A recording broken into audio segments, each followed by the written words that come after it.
something that sometimes goes, yeah, you can clap for them. Go ahead. Go ahead. But sometimes something that goes unnoticed is all the work that Megan puts into picking just the right songs to go along with the passage that we're talking about. There's a lot of work that goes into that. Daryl was just talking about how she seems like she picks the right ones every week. I said, yeah, that's why we hired her, because that's why she does it. So, by the way, today is the 6-month anniversary of GraceLife Sarasota. I don't know if you know that. Yep. Which begs a question, what are you people still doing here? It's amazing. It's very humbling and it's very exciting. My name is Joe Davis. I'm one of the pastors here. We're continuing with our series on Jesus in Genesis. It's not working. Just put that on for me. Jesus in Genesis. We've been doing this series. This is week 13. Let me go back. There we go. Today we're entitling this message, Rejected, Accepted. Genesis 37, 23 to 28. Before I read that, let me give you a little bit of background on this. This is a story about a guy named Joseph. And he was the great-grandson. We've been talking about Abraham and Isaac. He's the great-grandson of Abraham, the grandson of Isaac, and the son of Jacob. So you guys get the flow of where he is now. And he's one of the most historically confirmed figures of the Old Testament. There is more archaeological and extra-biblical evidence that Joseph existed for him than any other person in the Old Testament. And what's interesting about Joseph, he's a very key link in the genealogical tie to David and Jesus from the line of Seth, from Adam and Eve. He's only 3 generations removed from the covenant that God made, the promise that God made to Abraham. Therefore, because he's so important, and he's this part of this line, he's so important that the enemy, Satan, targets him throughout his life. He tries to kill him, destroy him, remove him from his family. And the reason for that is there are so many things about Joseph's life that make him an unmistakable picture of Jesus in Genesis. He's such a great biblical figure. He's actually, if you think about it, he's so amazing, but he might be, and Daryl, he might be one of the most underpreached characters in the Old Testament. Noah gets a lot of street cred. Abraham, we talk about him a lot. Adam and Eve, Elijah. But Joseph is actually one of the most amazing stories. And so because of that, in the not too distant future, we're going to do a Life of Joseph type of series, and it's going to be great. I can't wait for it. But we're not doing that today, don't worry. It's just one story. The next 3 weeks, we're going to deal with a couple of highlights from Joseph's life, starting today with the day that he was betrayed and rejected by his brothers. So I'm going to read the passage to you in Genesis 37. So when Joseph came to his brothers, they stripped him of his robe, the richly ornamented robe that he was wearing, and they took him and threw him into a cistern or a pit. And by the way, I saw one of these cisterns when I was in Israel a few years ago. They're probably 60 feet deep. These are where they would store water during the dry months. It's like deep. It's not like it's deep. Now the cistern was empty, and there was no water in it. See, I didn't lie to you. I told you. In verse 25, as they sat down to eat their meal, so they throw him in the pit, and they have dinner. It's pretty dark, isn't it? When they sat down to eat their meal, they looked up and saw a caravan of Ishmaelites coming from Gilead. And their camels were loaded with spices and balm and myrrh, and they were on their way to take them down to Egypt. So these are businessmen. These are people who are buying and selling. They're merchants. Judah says to his brothers, what will we gain if we kill our brother? Because they threw him down there to kill him. What will we gain if we kill our brother and cover up his blood? Come, let us sell him to the Ishmaelites and not lay our hands on him. After all, he is our brother, so we can't kill him. Let's just make him a slave. Very nice of them. He's our own flesh and blood. We can't kill him. Let's just sell him. And his brothers, yeah, that's a good idea. We're good people. We're not going to kill him. We're going to sell him to these Ishmaelites. So when the Midianite merchants came by, his brothers pulled Joseph out of the cistern and sold him for 20 pieces of silver to the Ishmaelites, who took him to Egypt. So let's look at the history of this passage. We like to look at the passage in 3 ways. The history, what about man? What did he do? Why did he do it? Theology, what about God? What did he do? And then the devotional, what do I do? First of all, he was rejected by those closest to him and betrayed.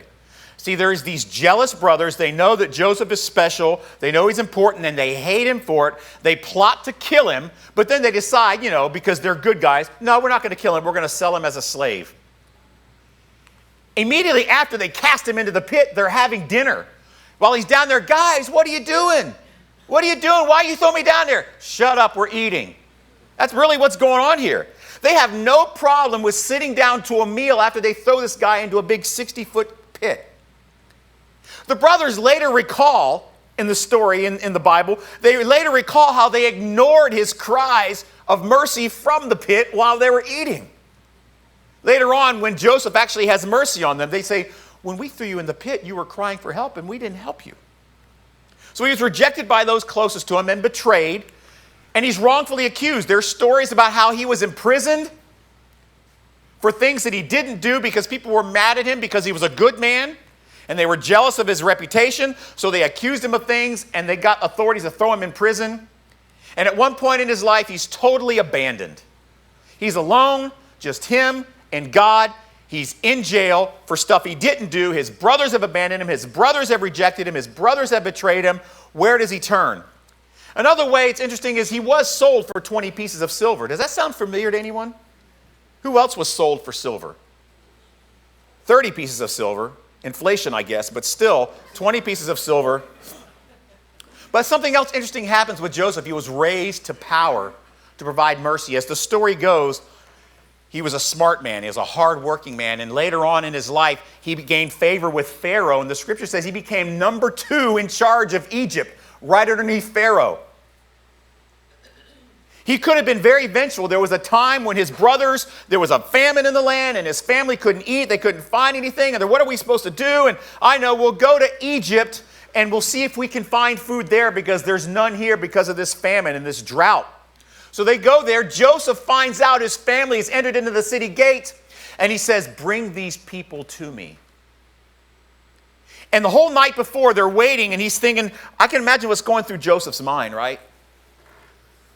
These people, they threw me in the pit. I was crying for help. They didn't help me. Now I'm number 2 in Egypt. I have more money than I could ever imagine. I have power over all the food in Egypt and all these things. I'm the one in charge of so I have all the power. And at first he comes to them and he disguises himself because he doesn't want them to see who he is. But then later on he grants them food and he reveals who he is. I'm your brother. He could have used his power to be very vengeful. He could have used his power to rightfully throw them in a pit. He could have used his power to be just as treacherous as those who had betrayed him. But he wasn't. He used his power to rescue his family from starvation. It's an amazing story. So now let's look at the theological. What in the world? I think that's God approving. Yes, you got that right, Joe. You don't want to know what goes on the hour after we're done. You don't want to know. You don't want to know. Theological, Jesus is despised, rejected, and betrayed. I'm going to read to you a passage from Isaiah 53, verses 3 through 5. This is about Jesus, a prophecy of Jesus. He was despised and rejected by men, a man of sorrows, familiar with feeling grief.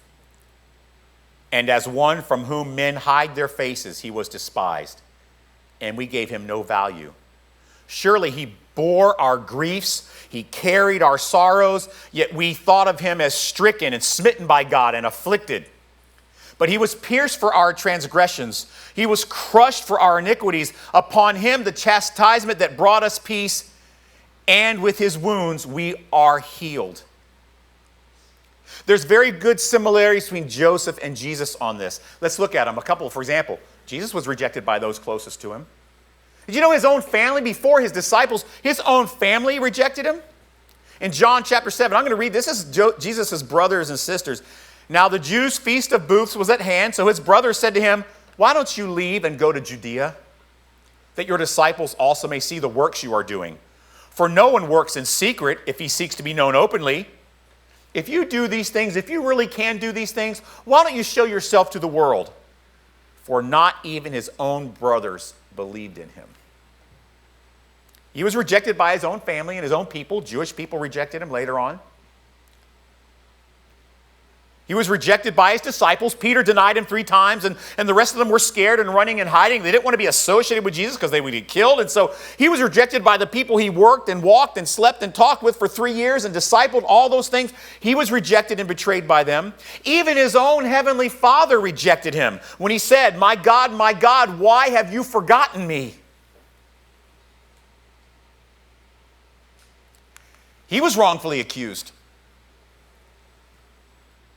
Matter of fact, in John 15:25, but the word that is written in their law must be filled, that they hated me without a cause. He was wrongfully accused by the religious establishment, the temple. He was wrongfully accused by the civil authorities. And he was sentenced to die a death he did not deserve with people who did deserve it, the thieves on the cross. Isaiah 53:10, yet it was the will of the Lord to crush him. He has put him to grief. When his soul makes an offering for sin, he shall see his offspring, he shall prolong his days, the Lord shall prosper in his hand. And then look at this. He was sold for silver too. Judas sold him. You see the similarities? They're amazing. And then he was raised to power for the purpose of mercy, just like Joseph was. So with that in mind, you see the similarities, right? Can you imagine the night before what thoughts Joseph had in his head as he was about to come face to face with his brothers who had treated him so poorly? Knowing that he had the power to make them feel all the things they made him feel, and even worse. I mean, read the story sometime. You'll be amazed. And take note of Joseph's behavior right before they met with him. It was not an easy choice. I believe if you read the story, Joseph was kind of struggling with how he was going to handle this situation. I'm in a weird spot here now. These guys who betrayed me and rejected me, I could really bring some stuff down on them. Can you imagine? Flip it around. How Joseph's brothers must have felt the moment that Joseph, who they rejected and betrayed, accepted them, loved them in tears, crying with them, forgiving them, and giving them all they need to live. Can you imagine how the brothers must have felt? What? I mean, at first when they see it's Joseph, oh no, we are in big trouble. We deceived this guy, we betrayed this guy, we rejected him, and now he's number 2 in Egypt. We're toast. And Joseph says, no, you're not. You're my brothers. I forgive you. And can you imagine, like, at first they go from incredible fear to like, wait, what? You're not going to reject us after what we did to you?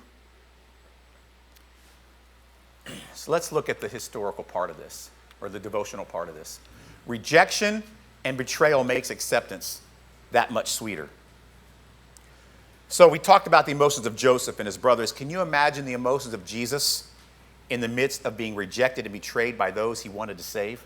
Not just his disciples, mind you, but the high priests, all the Jewish people, and some of the Roman soldiers were certainly probably Jewish. People that are whipping him and beating him in the street while he's carrying the cross, spitting on him, beating him, calling him all kind of names.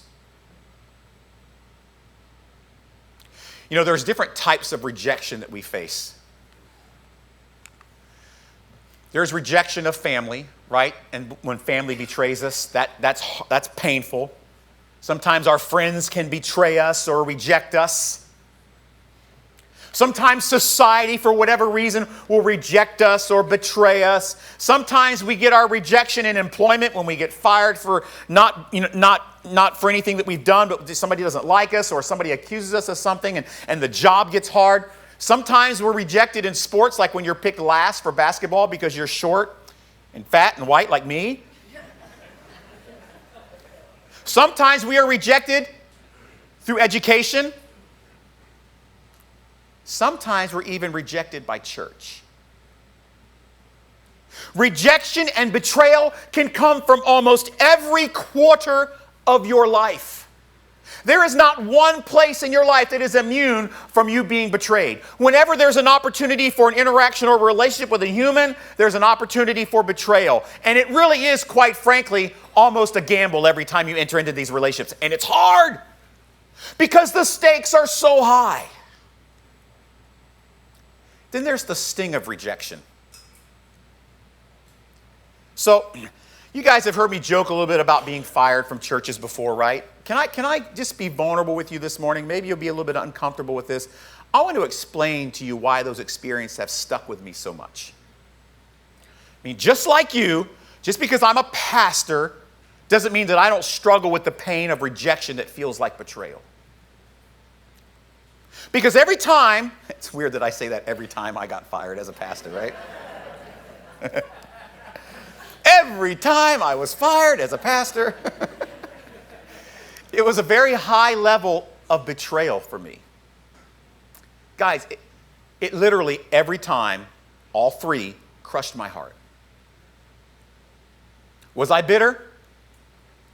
Absolutely. Was I hurt? Absolutely. I mean, I had a church family. And at that moment, I believed that my church family broke my heart. We don't want you here anymore. I wanted to know why. Especially when I thought through it the best I could tell, the rejection was unfair. I wanted to bargain. What if I do this or what if I do that? I wanted a second chance. No, you don't understand. That's just a misunderstanding. And then there became a point where it started to shift from bargaining to a second chance to I wanted to impose my own righteous judgment on them to prove that they were wrong. I wanted to return the favor. And then it would turn all to anger. I began, and this is where it gets sick. This is where your pastor has a problem with sin, just like, 2 or 3 of you. I would fantasize about turning the tables so that I could be the rejecter. Make them feel what I felt. Envisioning how their faces would look. Envisioning their pitiful bargaining. Isn't that sick? I mean, it is, right? Like, yes, it's normal, but it's still sick. I'm a pastor. I get fired. I mean, I wish I could fire you guys. Not you. I like you guys. You can stay. But, guys, you think Jesus felt any of those emotions? These people that I came to save, they're beating me. They're whipping me. They're hammering a nail of thorns into my head. They're calling me all these horrible, vile names. They're about to hang me on a cross with a couple of other thieves and kill me. Why do I want to die for these people? And then my heavenly dad, who could take care of all this in a moment, he's nowhere to be found. My God, why have you forsaken me? Guys, that's what makes the acceptance that Jesus gives us all that more noble. Copyright. Daryl gave me that line. It was very good. That's what makes Jesus' acceptance of us so much more noble. Look, there is a benefit of rejection, though. It gives us a chance for some empathy with Jesus, but also another part I'll flip around for you just a minute. I learned after all those times of being fired, I learned a couple things. First of all, I'd never work for a church again. That didn't work out so good. But I did learn this, that the pain gives me greater appreciation for what Jesus went through. Remembering how I felt toward those that rejected and betrayed me gives me wonderment, astonishment for the grace and mercy that I get from Jesus. Have you ever felt rejection or betrayal? Can you see how that could lead to you having a greater appreciation of being accepted by Jesus? Because you put yourself in that situation. These people that betrayed me, I don't want to help them at all. Yet Jesus helps us. Better yet, have you ever been the rejecter? Have you ever been the betrayer? Well, just like Joseph's brothers betrayed and rejected Joseph, we have all betrayed and rejected Jesus. In fact, you have rejected him your whole life until he called you out of darkness into light.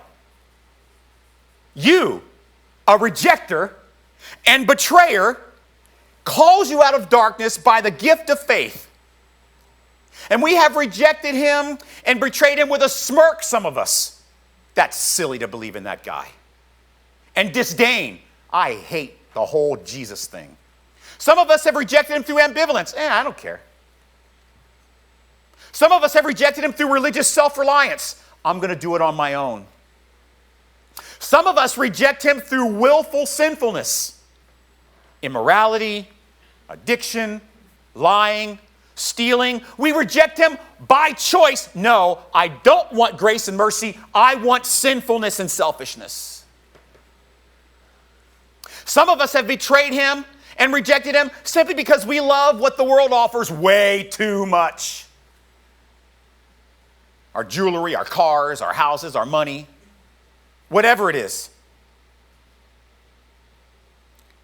And I promise you this, had we been around when Jesus was, I promise you, we would have rejected him then too, even as he went to the cross for us. What, you think you're better than the Romans? You think you're better than the religious? You think you're better than his family, his brothers? You think you're better than his disciples, Peter, James, and John, and all those guys who denied him and ran away? No, you're not. You would have rejected him then too. And once we realize that we are accepted by the one who we rejected and betrayed, there is a flood of astonishment and joy and bewilderment that will overcome your soul. You know why the first time you recognize Jesus as your Savior, it's so emotional? Do you know why? Because you put yourself in the place of Joseph's brothers. Wait, what? You're not going to return the favor? You're going to act as though none of that ever happened? You're going to take me and make me your own, even though my whole life was spent coming up with ways to avoid being connected to you? You're going to drag me, according to the passage we preached on last week, you're going to drag me kicking and screaming over to grace, even though I rejected and betrayed you the whole time? See, that's the miracle, guys, of acceptance by Jesus. He accepts us in the midst of being rejected and betrayed by us. It's not like, well, you rejected me and you betrayed me. Now I'm going to let you see if you improve for a little while. Get your act together. Let's see how you do. Let's see how it goes. All right, now I'll come into your life. Isn't that how we kind of approach Jesus a lot of times? Well, no, I got some things I got to take care of first. I got things to work out in my life, and then I'll finally get to the way where I can be connected to God again. No, in the midst of us saying, I don't want anything to do with you. I don't want you. I want this. I want that. I want the world. I want these things. I want religion. I don't want you. He says, I don't care what you want. I want you. And he drags you over and accepts you and makes you part of the family of God, even in the midst of you saying, no, I don't want you. He says, that's not your choice. Because I'll tell you this, to fully appreciate being accepted by Jesus, you must first see yourself as one of Joseph's brothers. Does that make sense? If you can see yourself as one of Joseph's brothers, then you finally start to get a glimpse into what this Christianity thing is all about. It's not about how good you are at following the list of rules. It's not about how good you are at prayer. It's not how good you are at church attendance, although some of you could be better. I'm just saying. It's not about any of that. It's about this. The one you rejected and betrayed has accepted you because he has the authority to do so. Man, Jesus, we are stunned, astonished by the fact that we just like Joseph's brothers betrayed you and rejected you, and yet for some reason, you accepted us anyway. You didn't wait for us to work on things. You didn't wait for us to prove ourselves to you that we were worthy of this blessing. You just said, you know what? You rejected me and betrayed me. I'm going to bless you anyway. Lord, thank you that the concept of rejection gives us insight into the miracle of acceptance. Help us live in the reality that we, the rejectors, have been accepted by you.